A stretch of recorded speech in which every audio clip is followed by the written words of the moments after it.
බුදුරජාණන් වහන්සේ වදාලා කාමේසු මිච්ඡාචාරෝ භික්කවේ ආසේවිතෝ භාවිතෝ බහුලීකතෝ. මහණෙනි ඇතැමු ජීවිතය ගත කරන්නේ සල්ලාලකමින්, වැරදි කාමසේවනයෙන්, ස්වකීය භාර්යාවගේ විශ්වාසය සිඳිමින්, ස්වකීය ස්වාමි පුරුෂයාගේ විශ්වාසය සිඳිමින් වැරදි කාමසේවනයෙන් ජීවිතය ගත කරනවා.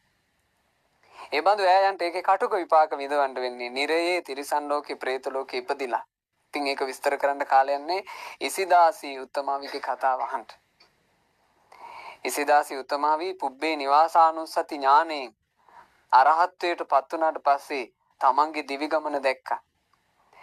ඒ උත්තමාවිය ආත්ම භව 7කට කලින් මහා ධනවතෙක්, රංකාරයෙක්, පිරිමියෙක්, හොඳ කඩවසන් ඇඟක් තිබ්බා. ඒ නිසාම ගොඩාක් ස්ත්‍රීන් කැමැත්තෙන්ම ඔහු ළඟට ආවා. ඇතැම් රූපවත් ස්ත්‍රීන්ව බලෙන් පොළඹව ගත්තා. ධනයෙන් පොළඹව ගත්තා. වැරදි කාමසේවනයේ හිතු මනාපෙට කරලා ඊළඟ ජීවිතේ උපන්නේ නිරේ. නිරේ ඉපදිලා කටු ඉඹුල් ගහේ නැංගා. ඒ සාමාන්‍ය වැරදි කාමසේවන විපාක විදියට තමයි කටු ඉඹුලේ නගින්න වෙන්නේ. ඒ කටු ඉඹුලේ ඒක පිංගුතුනේ පුංචි කාලයක් නෙමෙයි. අවුරුදු ලක්ෂ ගණන් කටු ඉඹුලේම තපින්න වෙනවා.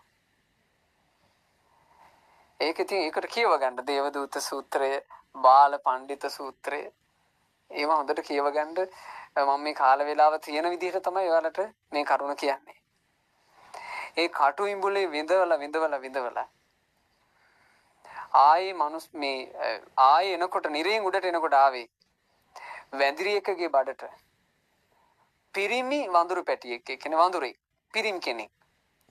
නිමිත්ත තියෙන්නේ පුරුෂ නිමිත්තක්.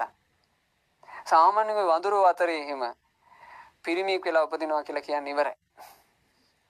මොකද මහ වඳුරා බලාගෙන ඉන්නේ පිරිමි සත්තුන්ට උපදින්න දෙන්නේ. ඒ පිරිමි සතෙක් උපන්න දැක්ක මේ මහ වඳුරා අර වඳුරු අම්මගෙන් උදුරලා අරගෙන පුරුෂ නිමිත්ත හූරලා කඩලා දෙනවා. එතනම තුවාල වෙලා ඒ වඳුරු පැටියා මැරුණා. එතනින් ආයෙ උපන්නා වැසියකගේ කුසේ වහු පැටියෙක්. ඒ වහු පැටව අර ආදරෙන් බලා ගන්න වහු පැටව නෙමේ, බර ආදින්ට ලොකු මහත් කරන වහු පැටව. මේ වහු පැටියාගේ බර ඇදීමේ පහසු උදෙසා චුට්ටක් මෝරණකන් ඉඳලා කෝෂ තැලුවා. කරාඹ තලනවා කියලා අදටක් කරනවා. කෝෂ තැලුවා. ඒ කෝෂ තලනකොට එතන තුවාලයක් හැදුනා. ලිංගික ප්‍රදේශයේ කුණු වෙලා මැරිලා ගියා. ඊළඟ ජීවිතේ බූරු දෙනකගේ කුසේ ඒ බූරු පැටියාගේ කෝෂ තලනකොට එතනම කුණු වුණා.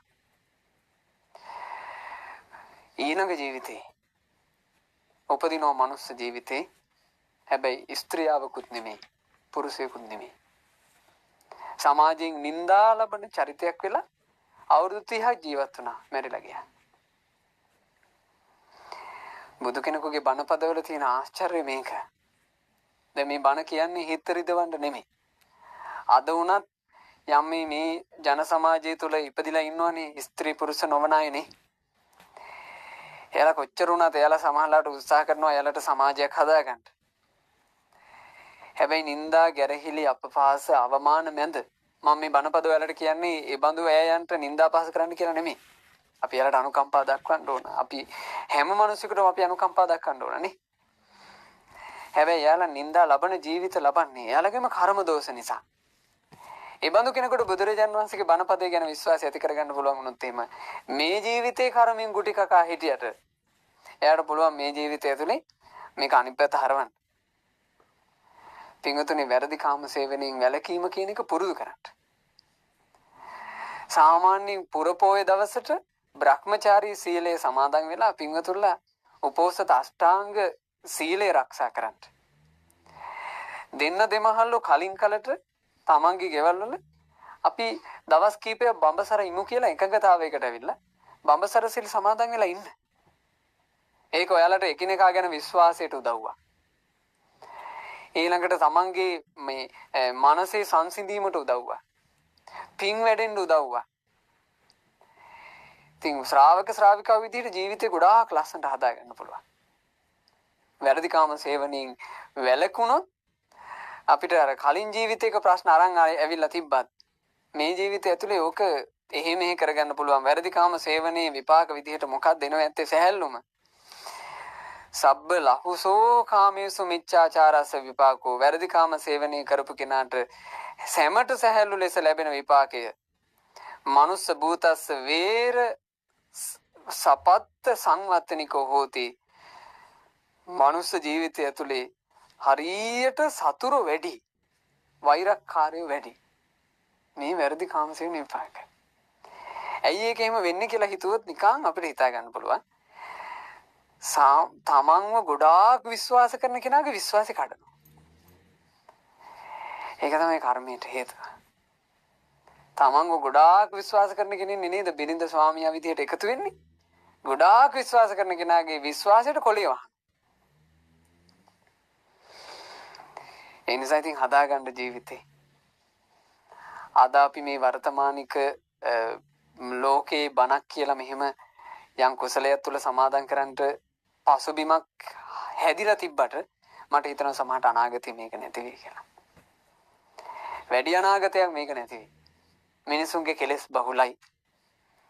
ඒ කෙලෙස් බහුල මිනිස්යාව නටවන්නේ කෙලෙස් වලින්. එතකොට මිනිස්සු ක්‍රෙඩිට් දෙන්නේ කුසල් වලට නෙමෙයි කෙලෙස් වලට. මිනිස්සු ඉස්සරහට අනිවාර්යෙන් උත්සාහ කරනවා. ඔය වැරදි කාම සේවනයේ සල්ලාලකම මේ ලංකාවෙත් අනිවාර්යෙන් සමහරට අපි ඇස් දෙක පියාගන්න කලින් සමහරවිට මේවා නීති සම්මත වෙයි මෙහි. ඉතින් කැමති කෙනෙකුට කැමති කෙනෙක් එක්ක ඉන්න පුළුවන්, කැමති කාලයක් ඉන්න පුළුවන් කියලා.